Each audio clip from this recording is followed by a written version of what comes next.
नमस्कार। ये महाभारत कथा पूरी तरह से वेदव्यास महाभारत के ऊपर आधारित है। अब हम शुरू करेंगे सभा पर्व। मायासुर की प्रार्थना स्वीकृति एवं भगवान श्री कृष्ण का द्वारिकागमन। नारायणं नमस्कृत्यं नरं चैव नरोत्तमं देवीं सरस्वतीं व्यासं ततो जयमुदीरयेत्। अंतर्यामी नारायण स्वरूप भगवान श्री कृष्ण, उनके सखा नररत्न अर्जुन, उनकी लीला प्रकट करने वाली भगवती सरस्वती और उनके वक्ता भगवान व्यास को नमस्कार करके आसुरी संपत्तियों का नाश करके अंतःकरण पर विजय प्राप्त करने वाले महाभारत ग्रंथ का पाठ करना चाहिए।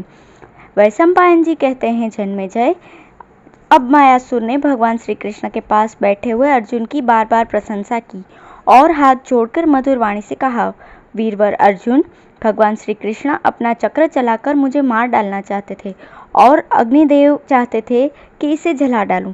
आपने मेरी रक्षा की। अब कृपा करके बतलाइए कि मैं आपकी क्या सेवा करूं। अर्जुन ने कहा, असुर श्रेष्ठ, तुमने मेरी सेवा स्वीकार करके बड़ा ही उपकार किया। तुम्हारा कल्याण हो। हम लोग तुम पर प्रसन्न हैं। तुम भी हम पर प्रसन्न रहना। अब तुम जा सकते हो। मायासुर ने कहा, कुंती नंदन, आपका कहना आप जैसे श्रेष्ठ पुरुष के अनुरूप ही है, परंतु मैं बड़े प्रेम से आपकी कुछ सेवा करना चाहता हूँ। मैं दानवों का विश्वकर्मा हूँ, प्रधान शिल्पी हूँ। आप मेरी सेवा स्वीकार कीजिए। अर्जुन ने कहा, मायासुर, तुम ऐसा समझते हो कि मैंने प्राण संकट से तुम्हारी रक्षा की है। ऐसी अवस्था में मैं तुम्हारी कोई सेवा स्वीकार नहीं कर सकता। साथ ही मैं तुम्हारी अभिलाषा भी नष्ट नहीं करना चाहता। इसलिए तुम भगवान श्री कृष्ण की कुछ सेवा कर दो, इसी से मेरी सेवा हो जाएगी। जब मायासुर ने भगवान श्री कृष्ण से प्रार्थना की, तब उन्होंने कुछ समय तक इस बात पर विचार किया कि मायासुर से कौन सा काम लेना चाहिए। उन्होंने मन ही मन निश्चय करके मायासुर से कहा, मायासुर, तुम शिल्पियों में श्रेष्ठ हो। यदि तुम धर्मराज युधिष्ठिर का प्रिय कार्य करना चाहते हो तो अपनी रुचि के अनुसार उनके लिए एक सभा बना दो। वो सभा ऐसी हो कि चतुर शिल्पी भी देखकर उसकी नकल न कर सके। उसमें देवता, मनुष्य एवं असुरों का संपूर्ण कला कौशल प्रकट होना चाहिए। भगवान श्री कृष्ण की आज्ञा सुनकर मायासुर को बड़ी प्रसन्नता हुई। उसने वैसे ही सभा बनाने का निश्चय किया। इसके बाद भगवान श्री कृष्ण और अर्जुन ने ये बात धर्मराज युधिष्ठिर से कही और मायासुर को उनके पास ले गए। युधिष्ठिर ने उसका यथायोग्य सत्कार किया। मायासुर ने धर्मराज युधिष्ठिर को दैत्यों के विचित्र चरित्र सुनाए। कुछ दिन वहां ठहरकर भगवान श्री कृष्ण और अर्जुन की सलाह के अनुसार सभा बनाने के संबंध में विचार किया और फिर शुभ मुहूर्त में मंगल अनुष्ठान, ब्राह्मण भोजन एवं दान आदि करके सर्वगुण संपन्न एवं दिव्य सभा का निर्माण करने के लिए 10,000 हाथ चौड़ी जमीन नाप ली। जन्मेजय, वास्तव में भगवान श्री कृष्ण ही परम पूजनीय है। पांडवों ने बड़े प्रेम से भगवान श्री कृष्ण का सत्कार किया और वे कुछ दिनों तक वहीं बड़े सुख से रहे। अब उन्होंने अपने पिता माता के दर्शन के लिए उत्सुक होकर द्वारिका जाने का विचार किया और इसके लिए धर्मराज युधिष्ठिर की अनुमति प्राप्त की। विश्ववंद्य भगवान श्री कृष्ण ने अपनी फूफी कुंती के चरणों में सिर रखकर प्रणाम किया और उन्होंने उनका सिर सूंघकर उन्हें हृदय से लगा लिया। उसके बाद भगवान श्री कृष्ण अपनी बहन सुभद्रा के पास आए। उस समय प्रेमवश उनके नेत्रों में आंसू छलछला आए। भगवान ने अपनी बहन मधुर भाषिणी सौभाग्यवती सुभद्रा को बहुत थोड़े में सत्य, प्रयोजनपूर्ण, हितकारी, युक्तियुक्त एवं अकाट्य वचनों से अपनी जाने की आवश्यकता समझा दी। सौभाग्यवती सुभद्रा ने भी माता पिता आदि से कहने के लिए संदेश दिए और अपने भाई श्री कृष्ण का सत्कार करके उन्हें प्रणाम किया। भगवान श्री कृष्ण ने अपनी बहन को प्रसन्न करके जाने की अनुमति ली और फिर पुरोहित धौम्य के पास गए। परब्रह्म परमात्मा श्री कृष्ण ने पुरोहित को नमस्कार करके द्रौपदी को ढाढ़स बंधाया और उनसे अनुमति लेकर पांडवों के पास आए। फिर अपने फुफेरे भाई पांडवों के साथ श्री कृष्ण की वैसी ही शोभा हुई जैसी देवताओं के बीच देवराज इंद्र की। भगवान श्री कृष्ण ने यात्रा के समय किए जाने वाले कर्म प्रारंभ किए। उन्होंने स्नान आदि से निवृत्त होकर आभूषण धारण किए और पुष्पमाला, गंध, नमस्कार आदि से देवता एवं ब्राह्मणों की पूजा की।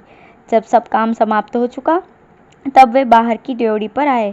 ब्राह्मणों ने स्वस्ति वाचन किया और उन्होंने दधि, अक्षत, फल, पात्र एवं द्रव्य आदि के द्वारा उनकी पूजा करके प्रदक्षिणा की और अपने सोने के रथ पर सवार हुए। वो शीघ्रगामी रथ गरुड़ चिन्ह से चिन्हित था।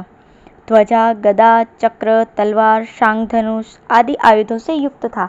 उसमें सेव्य, सुग्रीव आदि नाम के घोड़े जुते हुए थे और प्रस्थान के समय तिथि नक्षत्र आदि भी मंगलमय हो रहे थे। रथ के चलने से पूर्व राजा युधिष्ठिर बड़े प्रेम से उस पर चढ़ गए और भगवान के श्रेष्ठ सारथी दारुक को हटाकर उन्होंने स्वयं घोड़ों की रास अपने हाथ में ले ली। अर्जुन भी उछलकर उस रथ पर सवार हो गए और अपने हाथ में श्वेत चंवर की सोने की डांडी पकड़कर उसे दाहिनी ओर डुलाने लगे। भीमसेन, नकुल, सहदेव, ऋत्विज एवं पूर्ववासियों के साथ रथ के पीछे पीछे चलने लगे।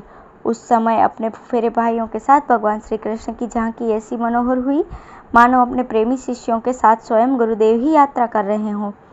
अर्जुन भगवान के विछोह से बड़े ही व्यथित हो रहे थे। भगवान ने उन्हें हृदय से लगाकर बड़ी कठिनता से जाने की अनुमति दी। युधिष्ठिर और भीमसेन का सम्मान किया। उन लोगों ने उन्हें अपने हृदय से लगाया।